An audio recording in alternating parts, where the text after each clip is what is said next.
Sudah berkali-kali, komunitas internasional mencoba mendorong resolusi untuk mengakhiri penderitaan di jalur Gaza.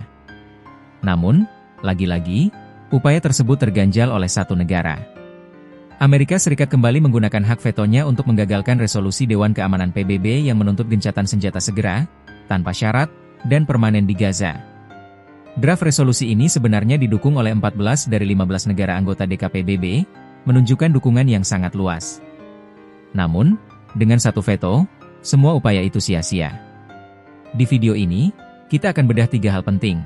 Mengapa AS terus-menerus memveto resolusi gencatan senjata di Gaza? Apa isi resolusi yang digagalkan kali ini? Dan, apa dampak dari keputusan ini terhadap kredibilitas PBB dan masa depan konflik di Gaza? Mari kita selami lebih dalam. Mari kita lihat detail dari pemungutan suara yang terjadi pada Kamis lalu. Dewan Keamanan PBB menggelar pemungutan suara untuk resolusi yang memiliki 2 tuntutan utama.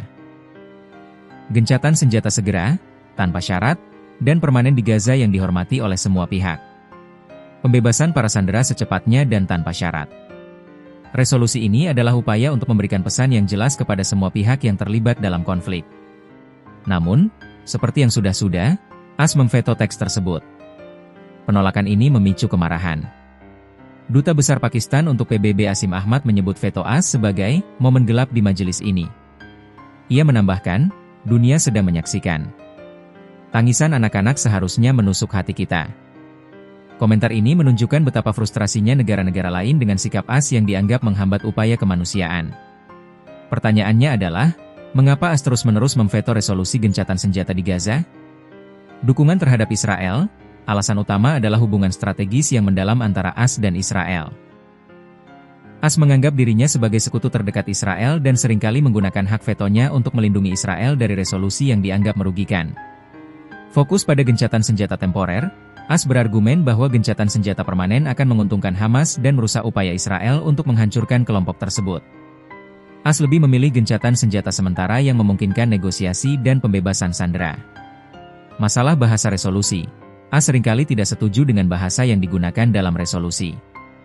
Misalnya, AS mungkin berpendapat bahwa resolusi tersebut tidak cukup mengutuk Hamas atau tidak cukup fokus pada pembebasan sandera. Meskipun Duta Besar PBB untuk Denmark Christina Larsen sudah mewanti-wanti bahwa resolusi ini harus mengirimkan pesan yang jelas dan tidak mengabaikan warga sipil yang kelaparan, AS tetap pada pendiriannya. Keputusan AS untuk memveto resolusi ini memiliki dampak yang signifikan. Kredibilitas PBB menurun. Veto berulang kali ini membuat PBB, khususnya Dewan Keamanan, terlihat impoten dalam menghadapi konflik besar. Jika sebuah resolusi yang didukung oleh 14 negara bisa digagalkan oleh satu negara, apa gunanya PBB? Penderitaan warga sipil berlanjut, tanpa gencatan senjata, operasi militer Israel akan terus berlanjut. Ini berarti penderitaan warga sipil di Gaza akan semakin parah. Seperti yang dikatakan Duta Besar Denmark, satu generasi berisiko hilang bukan hanya karena perang, tetapi juga karena kelaparan dan keputusasaan. Isolasi AS.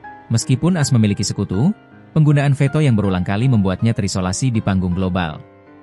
Ini menimbulkan pertanyaan tentang komitmen AS terhadap multilateralisme dan hak asasi manusia.